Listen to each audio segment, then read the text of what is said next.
Miami, Miami, Miami, Miami, Miami, Miami, Miami, Miami, Miami, Miami.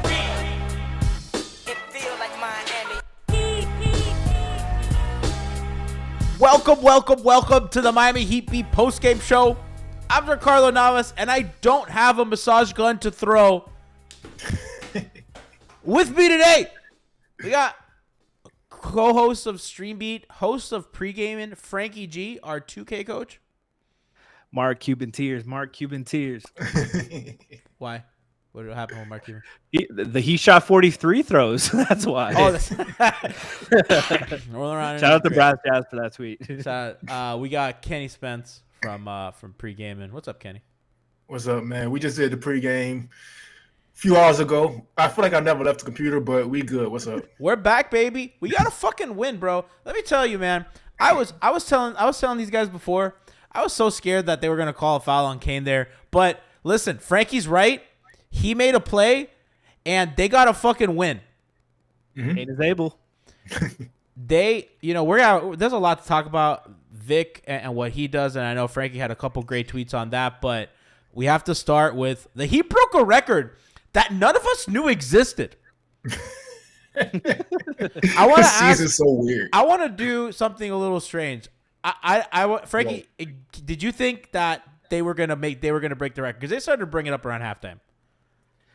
Yeah, they got off so I thought the jinx was coming in so early. I thought Gabe was gonna miss the 4-point play one. That's when I thought it was over. I thought as soon as they showed 20 for 20 or whatever it was, I was like, they're missing this one right now.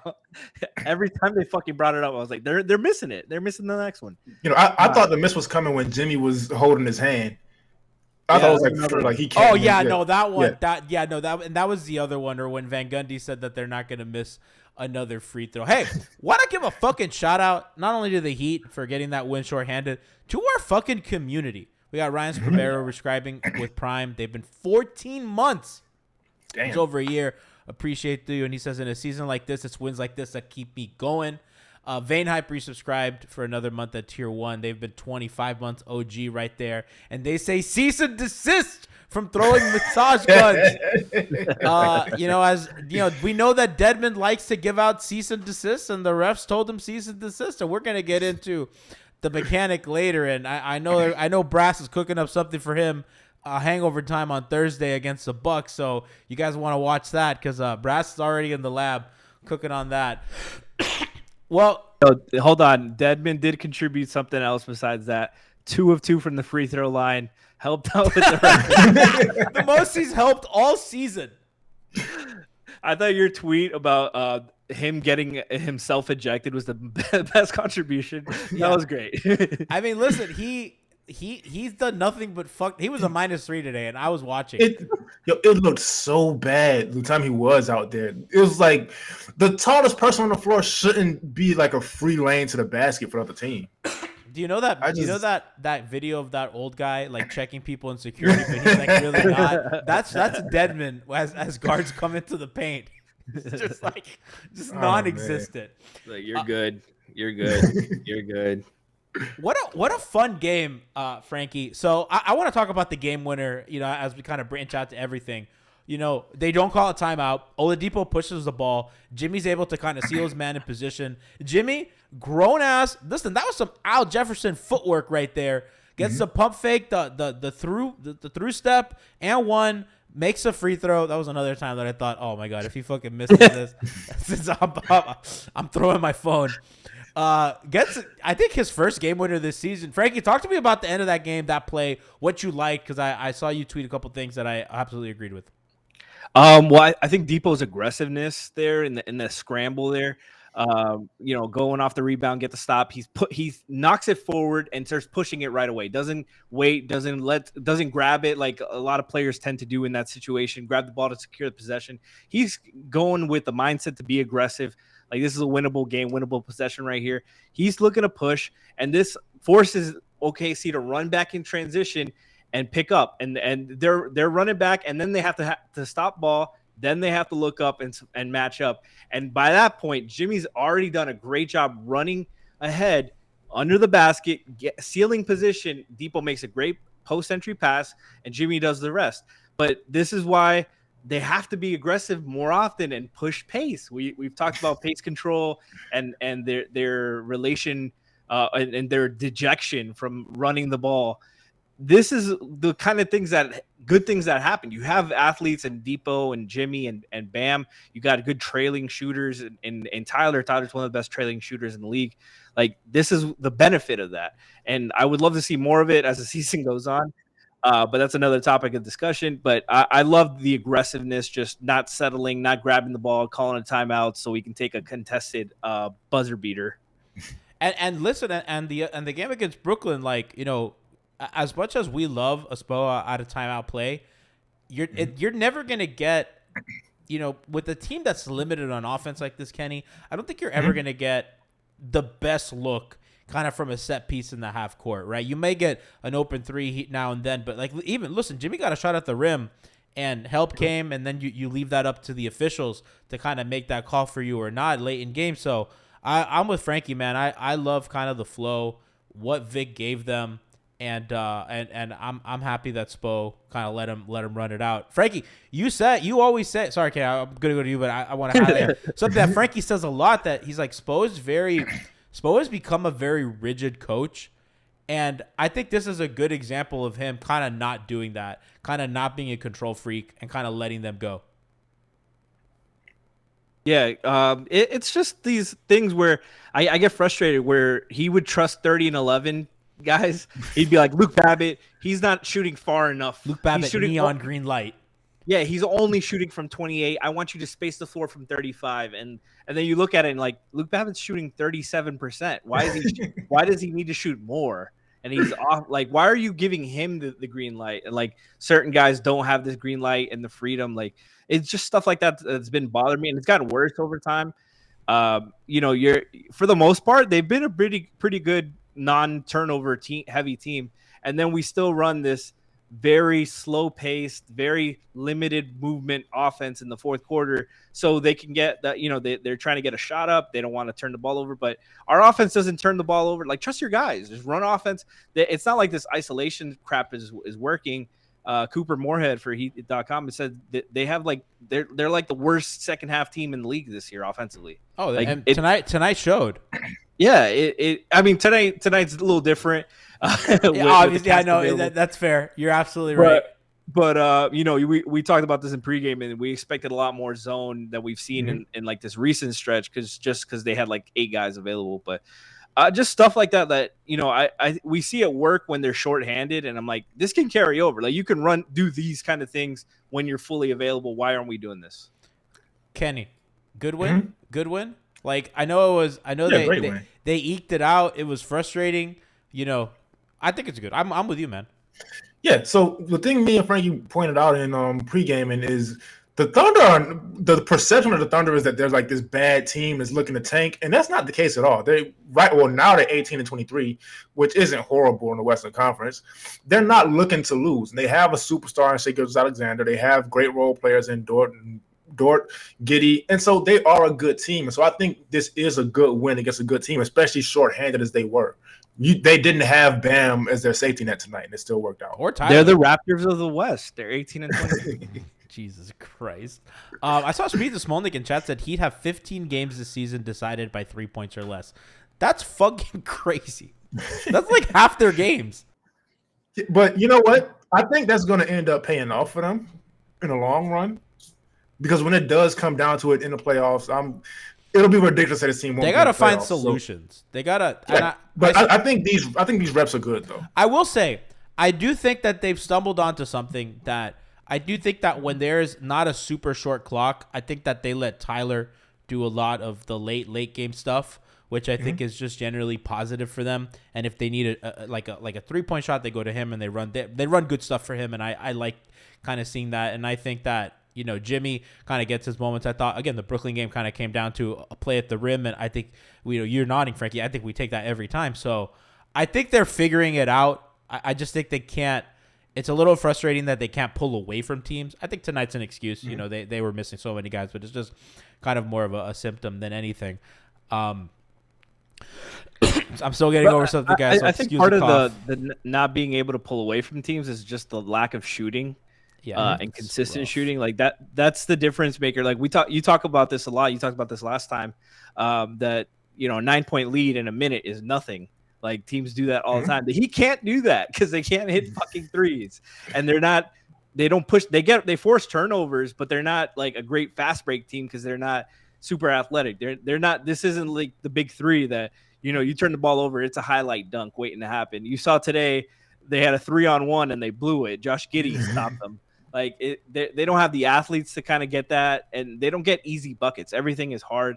I like what Kenny said about some of this stuff ending up mattering more in the playoffs. The getting great production out of the Depot Tyler pairing, the Depot Jimmy pairing, figuring out Jimmy and Bam, those numbers being a lot more positive than they've been in recent seasons. I think that's great.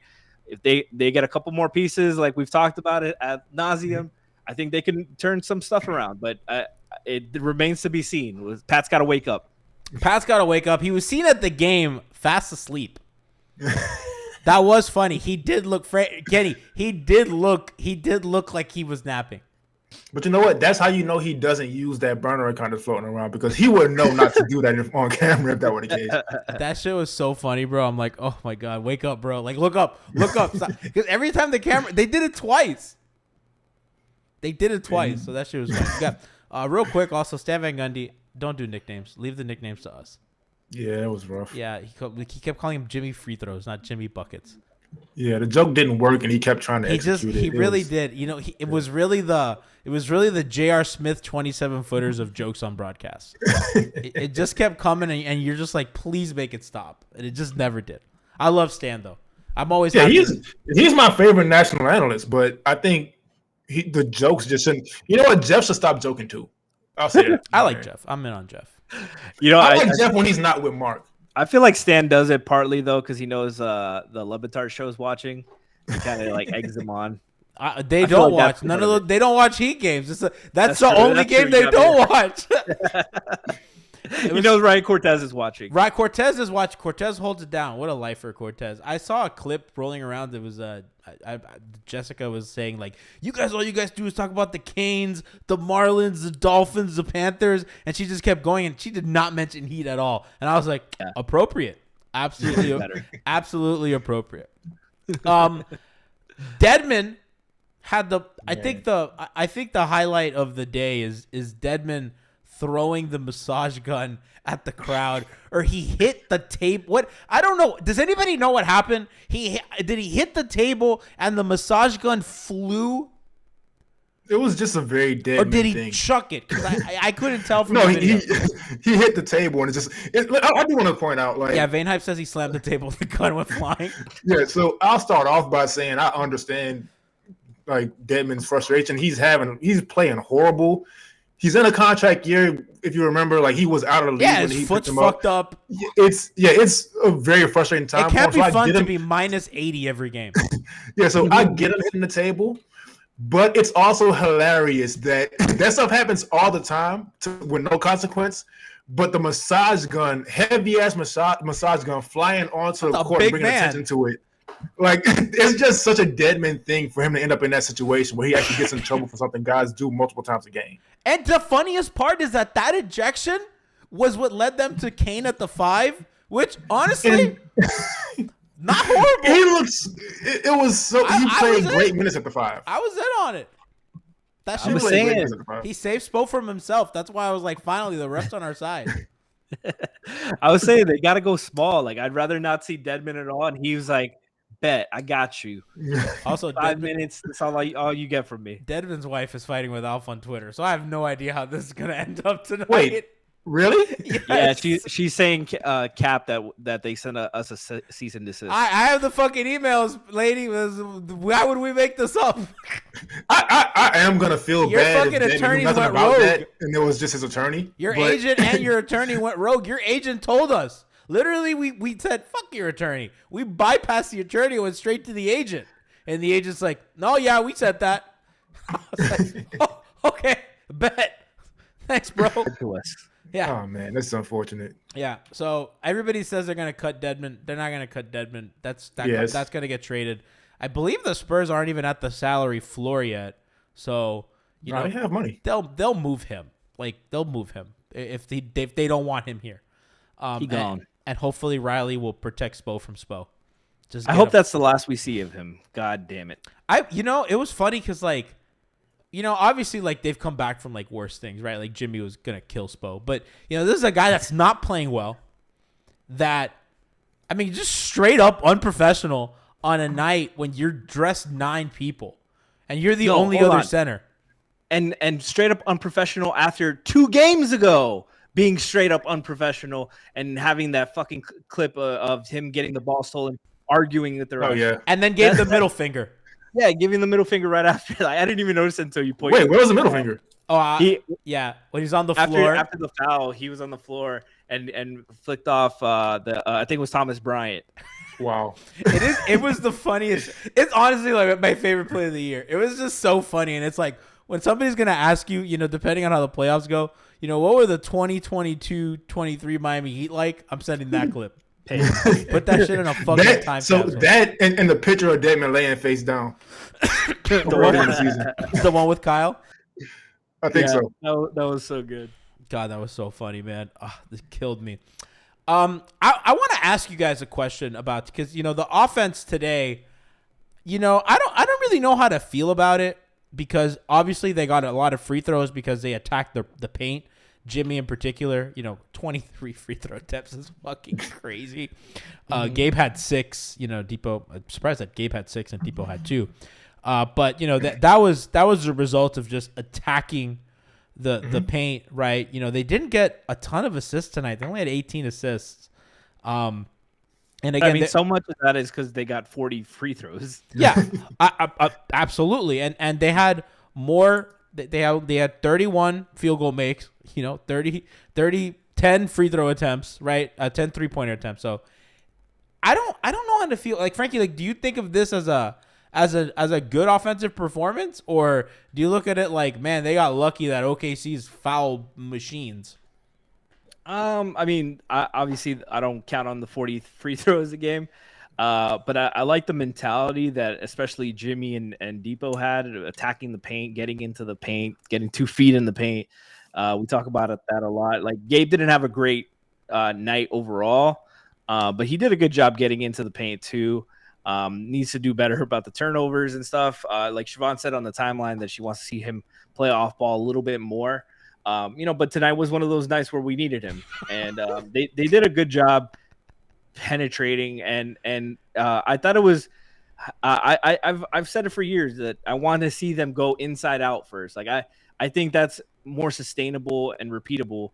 Having this attack first mentality of trying to go into the paint, driving kick. Let's go to this.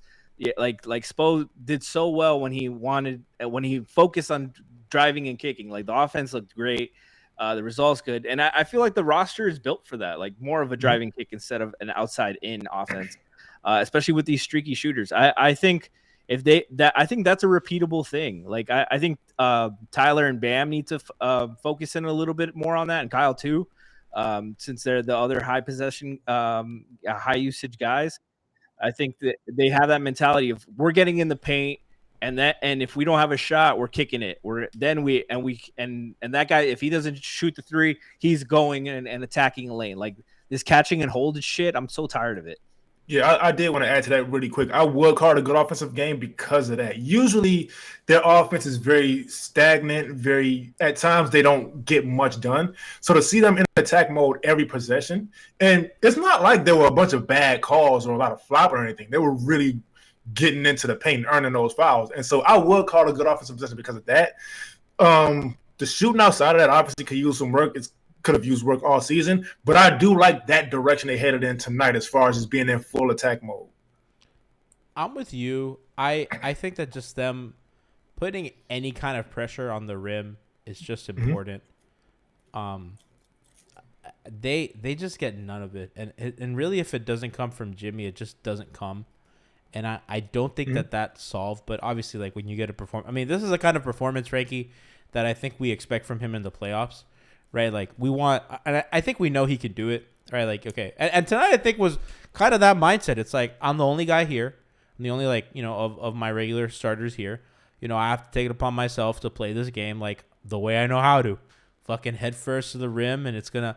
The thing with him is that this man, he makes everything look exhausting. You know what I mean? Like he just can't. Obviously, like he's not KD or anything. But like, bro, KD will have 25, and it's like just easy. You know, even Dwayne, this guy, it's just a fucking labor, bro. I feel bad for him. I mean, that's Jimmy's game, though. That's like always been Jimmy's game. He's a Time and grifter, a half, man. He's a grifter. What does he do elite offensively besides draw fouls? Like he's a great passer and stuff, but he doesn't have a quick first step. Like he has great body control and stuff, but he's not first step to the rim. Like if you give him the angle, he's getting by you. He gets by you, and you have to recover hard enough, and you're gonna foul. That's what he does. He doesn't have a great shot. This has always been his game, and you know, I love it or hate it.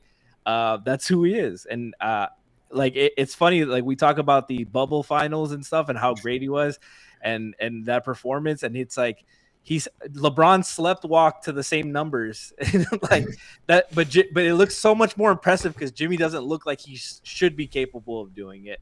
And it's easy for LeBron. That's why he's one of the greatest. That's why Jimmy's leaning over on the fucking, you know, on the you know, fucking exhausted, just averaging the same stat line LeBron averages. But that's what makes Jimmy great. Like he does it despite all that.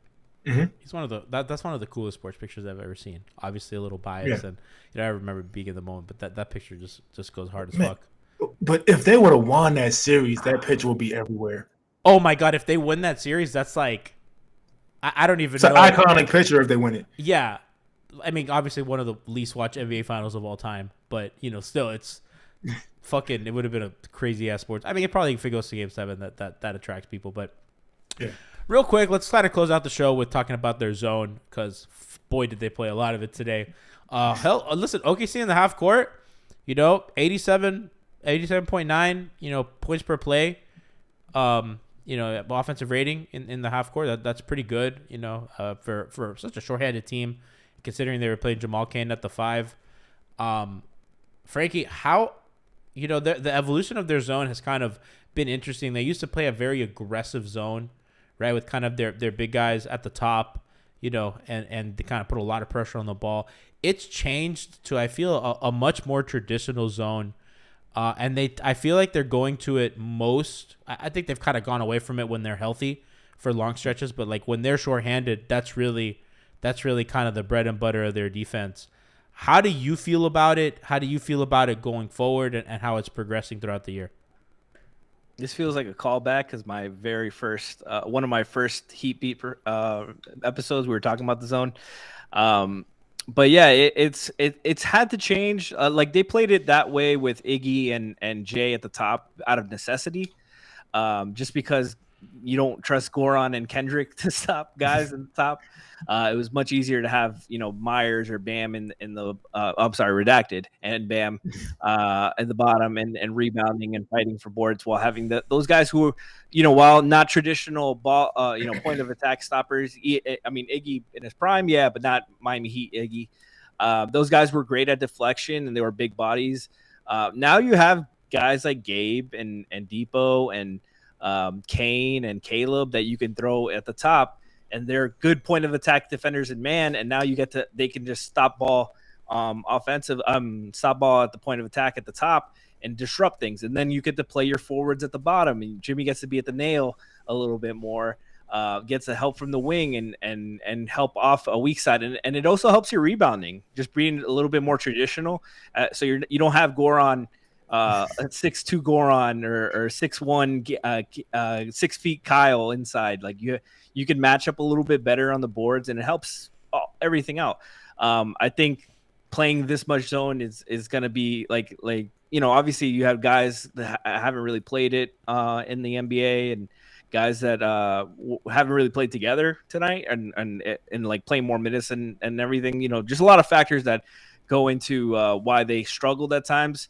But I thought it was the right move to run it a lot today, and you know, they got a lot of deflections off it, disrupted their timing, and And even if it wasn't all great results, I think it was a very necessary move tonight. But I do want to add on to that really quick, Go ahead. because there are certain things that happen in games that kind of get lost, and I think with that zone starting out, that start they had on Shea with that in the first quarter, it set the tone for the defense for the rest of the game. So Shea was able to get off throughout the game, but I think that energy and that confidence that they could get these stops, that really helped set the tone for their defense throughout the game. So Oklahoma City, by the way, and one of the reasons why I thought the zone was important tonight, they're third in the league at kind of getting to the rim behind the Lakers and the Pelicans. So they do that with a ton of frequency. I don't think Miami did the best job of it tonight, but I did think they contained it a bit. Oklahoma City, they did get to their spots, right? They had 29 attempts at the rim tonight. A pretty significant diet of their, a lot of shots at the rims and a lot of threes. But I thought, given kind of their situation and kind of all they do, that I thought that was I thought that was pretty okay. So all in all, I think just a positive. I think positive night. I think at times I careened. I was incredibly frustrated, and all that. And listen, we're here. They're back. What's their record right now, Franky or Kenny? 22-20. Yeah, 22-20. 22-20. You're going into a game, into a little mini series against the Bucks. Pretty important. Hopefully, you get Bam and Kyle and Tyler back, and hopefully Caleb as well, who has historically played really, really well against the Bucks. So hopefully you can get those guys back. Broke out against them. He did. Yeah, that was the game without Jimmy. If you remember, it was Kyle, Bam, and I don't think did Tyler play. I don't think Tyler also played that game. I don't remember. And they got a huge win. That was a really exciting game. Last season's vibes are so different. But one last thing, just to reflect on the job they did on Shea and Giddey. 12 turnovers, 6 each for them. Like Giddey did have the triple double. Shea had 26, but we talked about on pre-gaming and Kenny talked about really keeping them out of the paint. They did get to the paint. Part of that's the zone and stuff.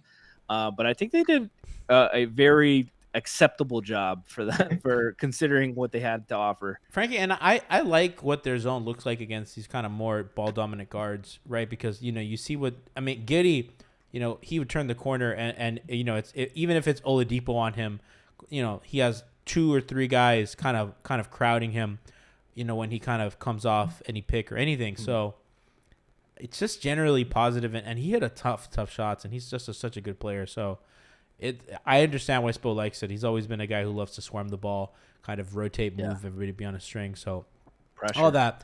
As we get out of here, though, we have an important update. We have Dwayne Dedman's Wikipedia page. Franky, would you like to read? Go ahead, Kenny. No, let Kenny do it. Kenny. No, you go ahead. In 2020, you brought it up. So, just normal, right? Dwayne Jamal Deadman is an American professional basketball player for the Miami Heat of the National Basketball Association, nicknamed The Mechanic. That's us, guys. He played college for Antelope Valley College and USC. In 2023, he slapped the hell out of a therapy gun and was ejected from a game. Shout out to Wikipedia. I hope they send the cease and desist to Wikipedia. See you guys tomorrow for the pod, and then Thursday for Hangover Time against the Bucks. We love you. Pre-gaming that day too. All that good stuff. Remember, pre-game and Hangover Time on Thursday tomorrow. Pod. Me, Kenny. Spoiler alert. Ask Ethan Skolnick. So Ethan's coming back, his first MHB appearance in many, many years. So excited for Ethan. Hopefully he can make time for us. But love y'all. Great win. Peace out.